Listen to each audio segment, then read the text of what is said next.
Bismillahirrohmanirrohim. Assalomu alaykum va rahmatulloh. Bugun sizlar bilan uzoq tanaffusdan keyin 3-darsimizni boshlash arafasidamiz. Bugungi darsimizda yana 3 ta harfning qanday o'qilish va yozilishlarini birgalikda o'rganamiz. Demak, darsni boshlaymiz.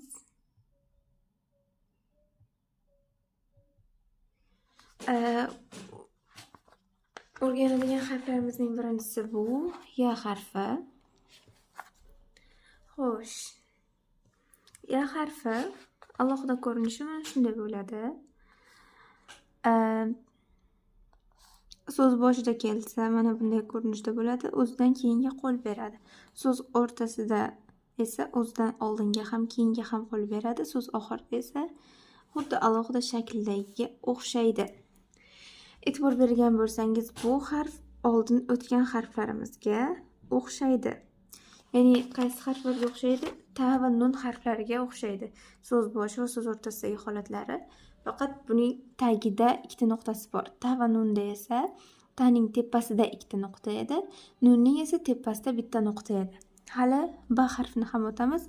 U ham o'sha 4 ta juftlikning bittasi hisoblanadi.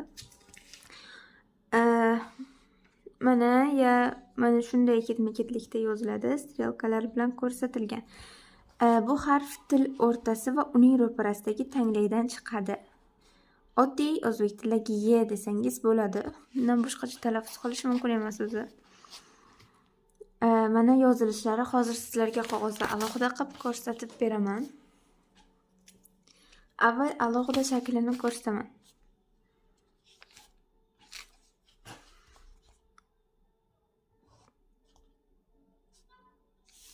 Mana alohida shakli. Sekinroq ko'rsataman.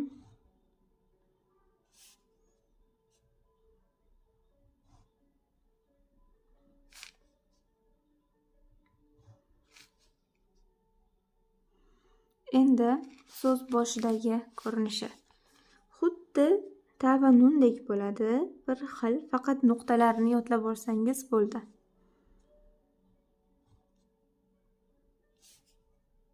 So'z o'rtasi, so'z oxiri.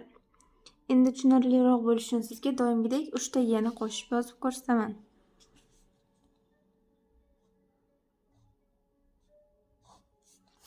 Mana birinchi ye, ikkinchi ye, uchinchi ye.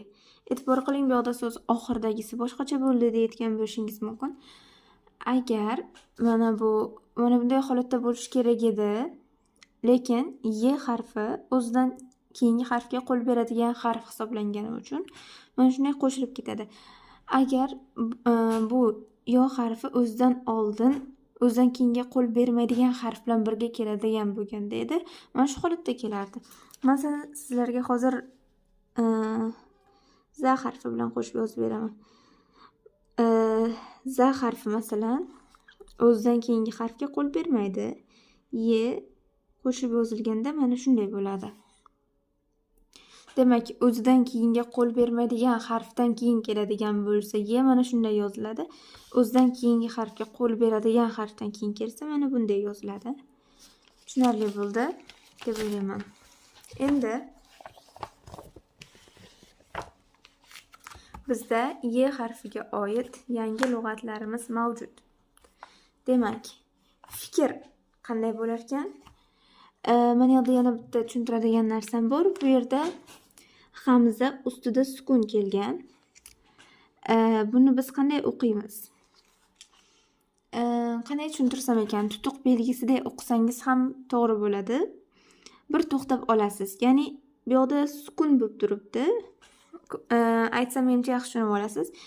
Ya'ni buni ro-yu deb o'qiysiz. Bir to'xtash qilib olasiz orada. Ro-yu. Ro-yu fikr degani ekan demak. Keyin ya'ni ay qayerda? Ayna. Demak, ro-yu fikr, ay ya'ni ayna qayerda? Bularni yodlaysiz. Endi bizlarga qo'shimcha o'qish uchun so'zlar berilgan ekan. Shularni o'qiymiz hozir birgalikda.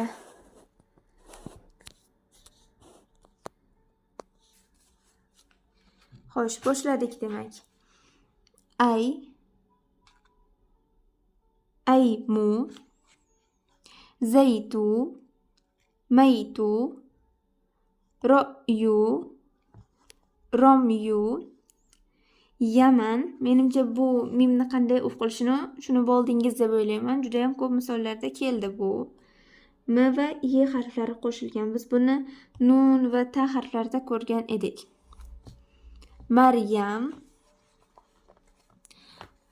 Mayzar, Mayman, Ayman, Amroyni, Zaytayni, Aymayni, Maytayni. Yana bir marta o'qib beraman. Diqqat bilan e'tibor qaratib turing. Aymu, zaytu, maytu, ro'yu, romyu, Yaman, Maryam, Mayzar, Mayman, Ayman, Amroyni, Zaytayni, Aymayni, Maytayni. Menimcha tushunarli bo'ldi. Endi keyingi harfimiz ba harfiga o'tamiz. Bu ham xuddi o'sha boyagi 4 ta juftlikning bittasi hisoblanadi. Ba harfi alohida ko'rinishi mana shunaqa ekan. So'z boshida, so'z o'rtasida xuddi ya, nun, ta harflari bilan bir xil bo'ladi, faqat ostida bir dona nuqtasi bo'ladi. Demak, taning tepasida ikkita nuqta, nunning tepasida bitta nuqta, yaning pastida ikkita nuqta, baning pastida bitta nuqta bo'lar ekan. So'z oxirida esa xuddi alohida shakliga o'xshab yozilar ekan. O'zidan oldin va keyingi harflarga qo'l beradigan harf hisoblanar ekan. Mana bu harfning yozilishi xuddiki ta harfiga o'xshab yozilar ekan. Shunday bo'lsa ham ko'rsatib beraman.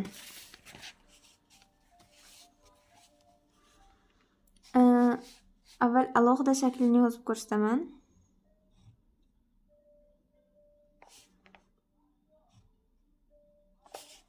Nuqtasini hisobga olmagani ta bilan bir xil yoziladi. So'z boshidagi holati, so'z o'rtasidagi,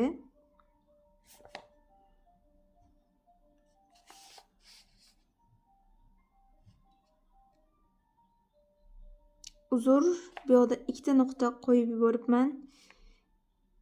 Y bilan adashtirib yubordim. Va so'z oxiridagi holati.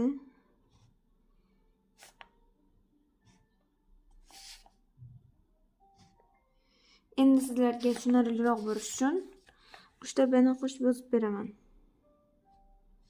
Birinchi B, ikkinchi B va uchinchi B. Uchalasi ham bir-biriga ulanadi. Chunki bular o'zidan oldin va o'zidan keyingi harfga qo'l beradigan harf hisoblanadi. Tushunarli bo'lyapti deb o'ylayman. Endi bizda bu harfga oid lug'atlarimiz ham bor ekan. Birga o'qiymiz. Demak, ota so'zi arab tilida qanday bo'lar ekan? Abu. O'g'il esa ibnu. B harfi haqida sizlarga bir narsani aytishni unutibman. B harfi qalqala harf hisoblanadi.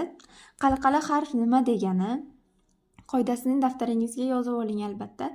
Qalqala degani oxirida sukun bilan tugaydigan bo'lsa, u biroz sezdiribroq o'qiladi.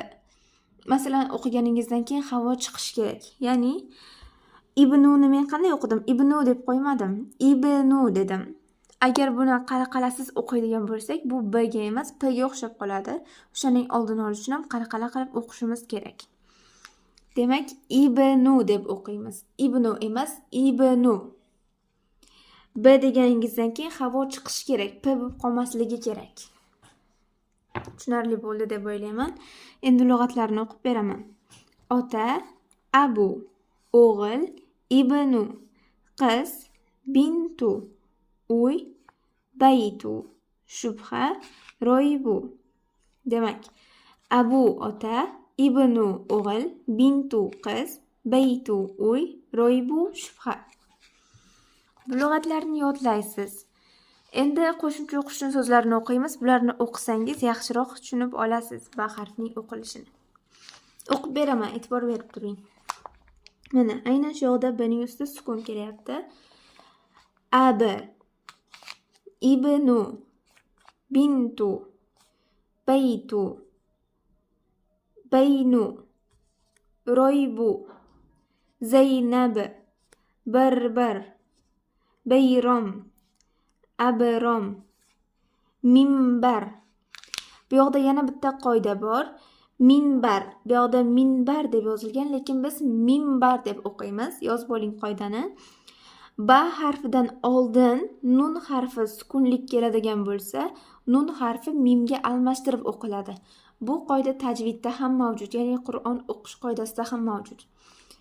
Eslab qoldingizmi? Ba harfi dan oldin sukunli nun keladigan bo'lsa, bu sukunli nun sukunli mimga almashtirib o'qiladi. Demak, yozilishi shunday qoladi, faqat o'qiyotganda almashtirasiz. Buni minbar deb emas, minbar deb o'qiysiz. Nima uchun bunday? Bu tilga aytish uchun qulay. Shuning uchun shunaqa. Minbar degandan ko'ra minbar deyish ancha oson. Xullas, davom etamiz. Minbar, bi amroyni, bi baytayni, minbaroyni. Bu yoqda ham xuddi o'sha qoida. Minbaroyni emas, minbaroyni bo'ladi. Va zaynabayni. Yana bir marta o'qib beraman. E'tibor bering. Ab, ibnu, bintu, baytu, baynu, roybu, zaynab, barbar, bayrom, abrom, minbar, bi amroyni, bi baytayni, minbaroyni, zaynabayni. Shu bilan bu harfimiz ham tugaydi. Keyin bizda kaf harfi keladi. Kaf harfi hozirgacha o'tgan harflarimizga shakl jihatdan o'xshamaydi. Alohida shakli mana bunday bo'ladi. So'z boshida bunaqa, o'zidan keyinga qo'l beradi. So'z o'rtasida ham o'zidan oldinga ham, keyinga ham qo'l beradi. So'z oxirida o'zidan oldinga qo'l beradi. Ikki tarafga ham qo'l beradigan harf hisoblanar ekan. Hozir yozilishini ko'rsaman, diqqat qilib turing. Buni o'rganishingiz biroz qiyinroq bo'lishi mumkin. Birinchi alohida shaklini yozib ko'rsaman. Kaf harfining alohida shakli mana bunday yoziladi.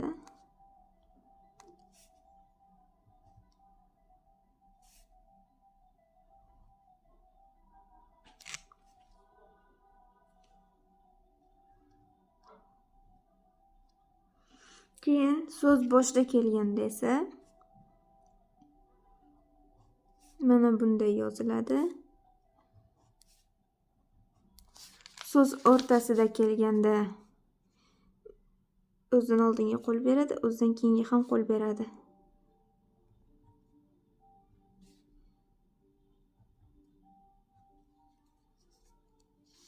So'z oxirida ham qo'l beradi. Xuddi alohida shakliga o'xshaydi, faqat qo'lchasi bor. Endi sizlarga tushunarli bo'lish uchun 3 ta kafni qo'shib yozib beraman. Ma'lumot o'rnida aytib o'tishim kerak. Kaf harfining talaffuzi xuddi o'zbek tilidagidek bo'ladi. Hech qanaqa qalqala harf ham, yo'g'on harf ham emas. O'qilishi shuning uchun o'rganishga oson.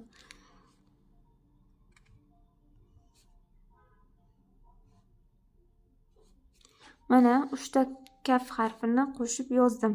Menimcha endi tushunarli bo'ldi. Hozir kaf harfiga so'zlarni o'qib bersam, yana ham tushunarliroq bo'ladi deb o'ylayman. Mana o'qilish qoidasi. Bu harf tilning tubidan sal oldinroq va uning to'g'risidagi tepa tanglaydan chiqadi. Kaf. Endi yangi so'zlarga kelsak. O'qib beraman yangi so'zlarni yodlaysiz. Qancha so'zi arab tilida kam. Xazina, kanzu. Yozdi u o'g'il bola. Kataba. Yozadi, yozyapti u o'g'il bola. Yaktubu. Tark qildi u o'g'il bola. Taroka. Tark qiladi u o'g'il bola. Yatruku. Demak, shu yoqdan tushundingiz menimcha. Arab tilida hozirgi va kelasi zamon uchun bitta fe'ldan foydalaniladi. Ya'ni yaktubu so'zini ishlatsangiz ham yozadi, ham yozyapti ma'nosida kelishi mumkin ekan. Yoki yatrukuni ishlatadigan bo'lsangiz ham tark qiladi, ham tark qilyapti ma'nolarida kela olar ekan. Buni qanday qilib ajratib olamiz desangiz, gapning ma'nosiga qarab yoki hozirgi yoki kelasi zamonga qarab tarjima qilasiz va ishlatasiz. Yana bir marta o'qib beraman. Kam qancha, kanzu xazina, kataba yozdi u o'g'il bola, yaktubu yozadi yozyapti u o'g'il bola, taroka tark qildi u o'g'il bola, yatruku tark qiladi, tark qilyapti u o'g'il bola. Endi esa kaf harfiga oid so'zlarni o'qib chiqamiz.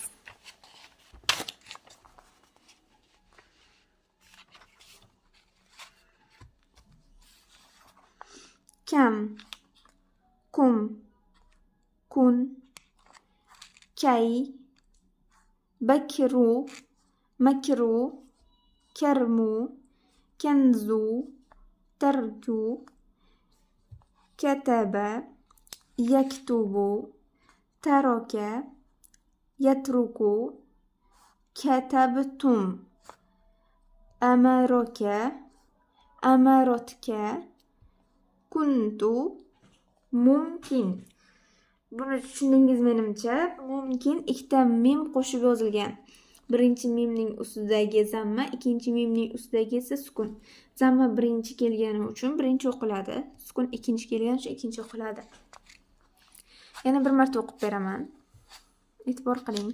Kam, kay, kun. Uzr, mana bunda adashib ketdim.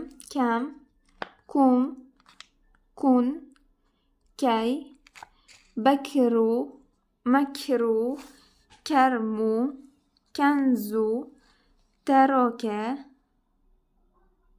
tarku, kataba, yaktubu, taroka, yatruku, katabtum, amaraka, amaratka, kuntu, mumkin. So'zlarimiz shundan iborat edi. Endi sizlarga bu 3 ta harf bo'yicha uyga vazifalar beraman. Uyga vazifalar bu harflarning kitobda berilgan qoidalarini yodlaysiz va men dars davomida aytib o'tgan qoidalarni ham daftaringizga yozib olib albatta yod olasiz. Keyin bu harflarning so'z boshidagi, so'z o'rtasidagi, so'z oxiridagi va alohida holatlari uchun har biri uchun 2 qatordan husnixat yozasiz. Bu degani jami bitta harf uchun 8 qator husnixat bo'lishi kerak degani. Undan keyin mana bu harflarda qo'shimcha o'qish uchun so'zlar berilgan. Bu so'zlarning ham kamida 3 tasini o'zingiz tanlab olib, o'sha 3 tasini husnixat qilib yozasiz. Har birini bir qatordan yoki 2 qatordan yozasiz. Bu yozuvingiz tezroq chiroyli bo'lishiga yordam beradi. Keyin harflarda berilgan lug'atlarni yod olasiz. Bu yerda jami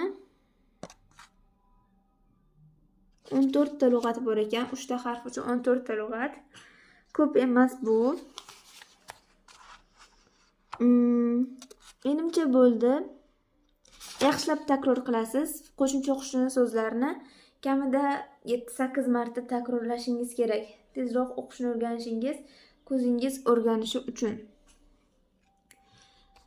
Bugungi darsimiz shundan iborat edi. Savollaringiz bo'lsa bemalol izohlarda yozishingiz mumkin.